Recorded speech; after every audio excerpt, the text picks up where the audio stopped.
मैं यहाँ पे बहुत फास्ट आपको जो ओटी कराने वाला हूँ। सबसे पहले है बसा में घुलनशील विटामिन, तो कौन से होते हैं? विटामिन ए, टी और ई और के। विटामिन ई, डी, ई के, ये आपके क्या होते हैं? बसा में घुलनशील विटामिन होते हैं। ध्यान रखें विशेषकर नेपियर घास, अंजन घास, दीनानाथ घास, ये आपकी सभी बहुवर्षीय घासें हैं। 1 ग्राम कार्बोहाइड्रेट से 4.1 कैलोरी ऊर्जा प्राप्त होती है। 1 ग्राम वसा से 9.3 कैलोरी ऊर्जा प्राप्त होती है। 1 ग्राम प्रोटीन से 4.5 कैलोरी ऊर्जा आपकी प्राप्त होती है। तीनों की एनर्जी याद रखना, यहाँ से क्वेश्चन बन सकता है। दुधारू गाय को 100 किलोग्राम शरीर भार पर 2.5 किलोग्राम सूक्ष्म पदार्थ देना चाहिए। कितना? दुधारू जो गाय होती है दूध देती है, अगर उसका 100 किलो वजन है तो 2.5 किलोग्राम उसको सूखा पदार्थ हमको देना चाहिए। ठीक है ना? पशु शरीर में 83% जल, कई जगह आपको 73% मिलेगा, तो बच्चों 73% सही है, ये 83% वहां पर गलत हो जाता है। ध्यान रहे आप लोग, 73% आप गूगल पे भी सर्च करके मिलोगे तो वहां पर भी आपको 73% ही पशु के शरीर में जल मिलेगा। 83% ये गलत है, इसको आप लोग ध्यान रखें। ठीक है ना? मैं कह रहा हूं आपसे सुन लेना आप लोग। आगे बात करें मोटे चारे में रेशे की मात्रा, तो मोटे चारे में रेशे की मात्रा कितनी होती है? 18% आपकी मोटे चारे में रेशे की मात्रा पाई जाती है। ठीक है बच्चों, चलिए आगे देखते हैं। नेक्स्ट है आपका पशु आहार में मुख्य कितने तत्व होते हैं? तो पशु आहार में मुख्य 6 तत्व कौन कौन से होते हैं? प्रोटीन, वसा, कार्बोहाइड्रेट, विटामिन, खनिज लवण और पानी। ध्यान रखें, ये पशु आहार के मुख्य 6 तत्व होते हैं। बोन मील, हड्डी का चूरा जिसको कहते हैं, इसमें कैल्शियम और फास्फोरस तत्व पाए जाते हैं। कौन कौन से? हड्डी के चूरा में कैल्शियम और फास्फोरस तत्व पाए जाते हैं। मछली का चूरा प्रोटीन का बहुत अच्छा स्रोत है। ध्यान रखना, मछली का चूरा, तो मछली में ही 15% से ज्यादा प्रोटीन पाया जाता है, तो उसकी चूरा में भी आपका कितना प्रोटीन की मात्रा अधिक होगी। ध्यान रखें, तो मछली के चूरे में प्रोटीन की मात्रा अधिक होती है। बरसीम आपकी फलीदार हरे चारे के अंतर्गत आता है। बरसीम और लोबिया और लूसन, ये तीनों क्या है? ये फलीदार हरे चारे के अंतर्गत आते हैं। ध्यान रखें विशेषकर। प्रौढ़ पशुओं के शरीर में लगभग 20% वसा होता है। प्रौढ़ यानी जवान जो पशु होते हैं ना, उनमें लगभग 20% क्या पाई जाती है? फैट पाई जाती है। ध्यान रहे आपको। नेक्स्ट अगर बात करें बच्चों, पशुओं में बांझपन, इसकी स्टेरिलिटी जो होती है ना, विटामिन ई की कमी से हो जाती है। पशु में प्रजनन क्षमता खत्म हो जाती है विटामिन ई की कमी से। ध्यान रखें आप लोग विशेषकर। सूखारोधी विटामिन कौन सा है? सूखारोधी विटामिन डी है। सूखारोधी, इसको रिकेट्स आपको रोग कहते हैं, वो आपका विटामिन डी है, इसकी कमी से हो जाता है। विटामिन ए कार्बनिक यौगिक है। ध्यान रखना, विटामिन क्या है? कार्बनिक यौगिक होते हैं। ठीक है ना? ध्यान रखें, ऑर्गेनिक कंपाउंड होते हैं विटामिन। ठीक है, चलिए बात करते हैं आगे बच्चों। नेक्स्ट आपके ओटी की, पशुओं को प्रतिदिन 50 से 100 ग्राम नमक देना चाहिए। ध्यान रखना, कितना ग्राम? पशु को प्रतिदिन 50 से 100 ग्राम नमक देना चाहिए। लोबिया और बरसीम, ये दाल वाले चारे हैं, सब लोग जानते हैं। कौन से वाले हैं? दलहनी चारे हैं। बरसीम आपका फलीदार हरा चारा है बच्चों। बरसीम कैसा है? आपका फलीदार है और हरा चारा होता है, सब लोग जानते हैं अच्छी प्रकार से। बिनोला, बिनोला आपको पता है, ये बिनोला की खली जो होती है ना, ये कपास के बीजों से तेल निकालने के बाद प्राप्त होती है। देखो, उससे रुई भी मिलती है, पता है? रुई के बाद उसके जो बीज होते हैं ना, उससे तेल निकाल दो, बचा हुआ पदार्थ बिनोला की खली कहलाता है। ठीक है, आगे है ज्वार की HCN हाइड्रोसाइनिक एसिड पाया जाता है, वो इसमें नहीं पाया जाता। वो कौन सी किस्म है? सिरसा 20। सिरसा 20 एक ऐसी किस्म है जिसमें हाइड्रोसाइनिक एसिड जो होता है ना, ये बहुत ही हानिकारक होता है पशुओं के लिए। वैसे अगर पशुओं को जो हरा चारा खिलाते हैं तो इसमें नुकसान हो सकता है, लेकिन एक वेरायटी है सिरसा 20, इसमें आपका HCN नहीं पाया जाता है। ठीक है बच्चों, चलिए बढ़ते हैं आगे। नेक्स्ट है बच्चों, साइलेज बनाने के लिए उपयुक्त फसल कौन सी? बहुत इंपॉर्टेंट है, ध्यान रखना। साइलेज बनाने के लिए मक्का बहुत ही उपयुक्त फसल है। ध्यान रखना, हे बनाने के लिए सर्वोत्तम फसल वो है आपकी बरसीम। तो हे किससे बेस्ट बनती है? बरसीम से। साइलेज किससे बनती है? मक्का से। ठीक है ना? हे में शुष्क पदार्थ कितना रहता है? 80 से 85%। हे में शुष्क पदार्थ कितना? 80 से 85% पाया जाता है। और नमी कितनी रहेगी? तो ध्यान रखना, नमी आपकी 10 से 15% नमी होती है, ये भी आप लोग ध्यान रख सकते हैं। ठीक है, बहुत ही इंपॉर्टेंट बच्चों। चौथा, वो बहुत अच्छी साइलेज का पीएच मान 3.5 से 4.2 होता है। ध्यान रहे, हे वर्षा ऋतु में नहीं बनाई जाती क्योंकि हे को सुखाने की समस्या होती है, इसलिए। घास की सूखी अवस्था को क्या कहते हैं? हे की डेफिनेशन है। सूखी हुई घास की अवस्था क्या कहलाती है? हे कहलाती है।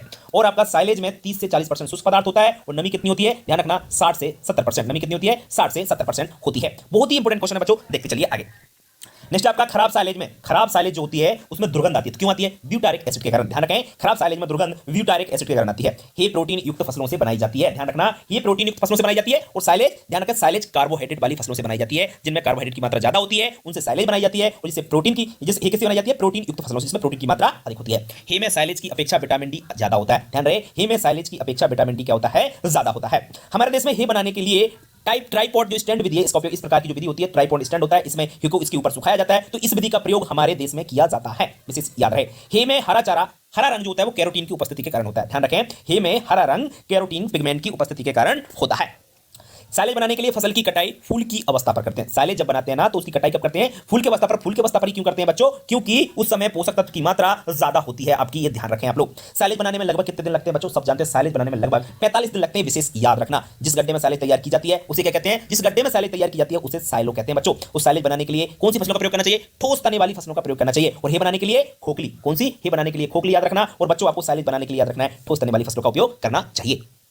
नेक्स्ट देखिए बच्चों, नेक्स्ट आपके तीसरे चैप्टर की ओटी देखिए, टीट साइफन का उपयोग। टीट साइफन का उपयोग थनैला रोग में थन से दूध निकालने के लिए किया जाता है। टीट साइफन जो यंत्र होता है, इसका उपयोग थनैला रोग जब पशु को जाता है तो थनों से दूध निकालने के लिए इसका उपयोग किया जाता है। एक सुईनुमा यंत्र होता है, आपने देखा होगा। डोकिंग मशीन बच्चों, डोकिंग मशीन का उपयोग पशुओं की पूंछ काटने के लिए करते हैं। मोस्टली इसका उपयोग भेड़ों में किया जाता है।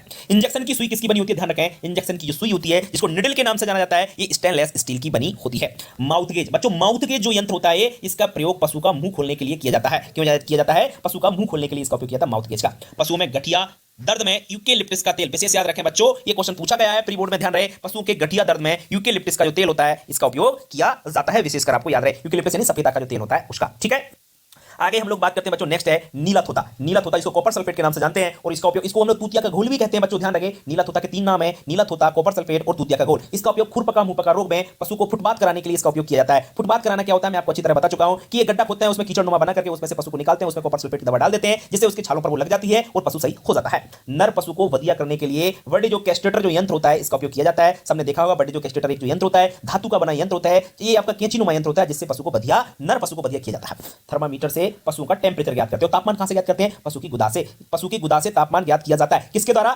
थर्मामीटर के द्वारा। बहुत अच्छा यंत्र है। योनि वीक्षण यंत्र, योनि वीक्षण यंत्र इसका उपयोग करते हैं गर्भाधान कराने के लिए। इसमें करते हैं गर्भाधान, जब पशु को किया जाता है तब योनि वीक्षण यंत्र का उपयोग किया जाता है बच्चों। कपूर एक पीड़ाहारी औषधि है। कपूर जो है एक पीड़ाहारी, पीड़ा यानी आपके पशु के दर्द को कम करने वाली औषधि है बच्चों। बहुत जल्दी मैं आपको बता रहा हूं, बहुत जल्दी जल्दी पढ़ा रहा हूं, इसलिए कि आप इसकी स्पीड कम कर सकते हो, सेटिंग में जाके स्पीड ज्यादा भी कर सकते हो, आपको जैसा उचित लगे वैसा आप कर लीजिएगा। ध्यान रखें बच्चों, ईसबगोल की जो भूसी है ये अरेचक होती है। अरेचक का मतलब जैसे पशु को अगर दस्त लग रहे हो तो दस्त को कम कर देती है। ध्यान रखना, अरेचक का काम करती है। अरेचक का मतलब होता है दस्तक, ठीक है ना? तो ध्यान रखें, ईसबगोल की भूसी पशु को अगर दस्त लग रहे हो तो वहां पर इसका उपयोग किया जाता है। नेक्स्ट है जमाल घोटा। जमाल घोटा दस्तावर के रूप में, अगर पशु को मतलब ये पशु को जैसे कब्ज हो गई तो कब्ज को तोड़ने के लिए हम लोग जमाल घोटा नामक आपकी जो दवा होती है उसका उपयोग करते हैं। बढ़ते हैं हम लोग आगे नेक्स्ट आपका क्वेश्चन की ओर।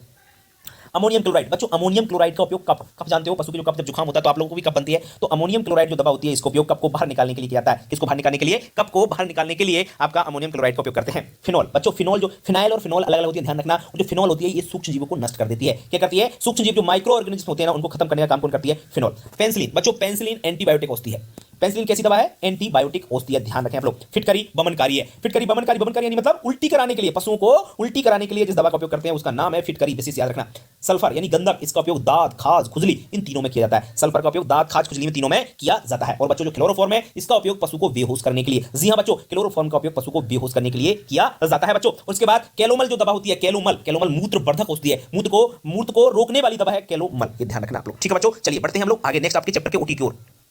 नेक्स्ट देखिए बच्चों, आपको पशु प्लेग बीमारी। पशु प्लेग बीमारी वायरस या विषाणु से फैलती है, ध्यान रखना। पशु प्लेग बीमारी किससे फैलती है? वायरस या विषाणु से फैलती है, सब लोग जानते हैं बच्चों। खुरपका मुंहपका रोग की खोज 1898 में की गई थी। कब की गई थी? खुरपका मुंहपका रोग जो होता है, फुट एंड माउथ डिजीज, 1898 में इसकी खोज हुई थी। खुरपका मुंहपका रोग विषाणु या वायरस से होता है। जी हां बच्चों, एक तो आपका पशु प्लेग और दूसरा आपका खुरपका मुंहपका, जो कि पशु में दोनों रोग हैं जो कि विषाणु या वायरस से दोनों रोग होते हैं।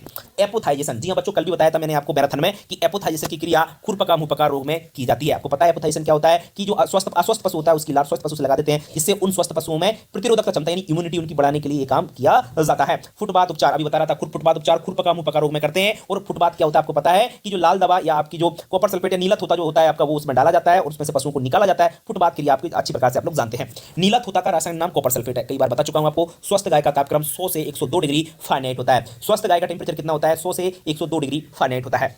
सबसे अधिक तापमान मुर्गी का 107 डिग्री फ़ारेनहाइट होता है, ध्यान रखना। मुर्गी का सबसे ज्यादा टेंपरेचर होता है और कितना होता है? 107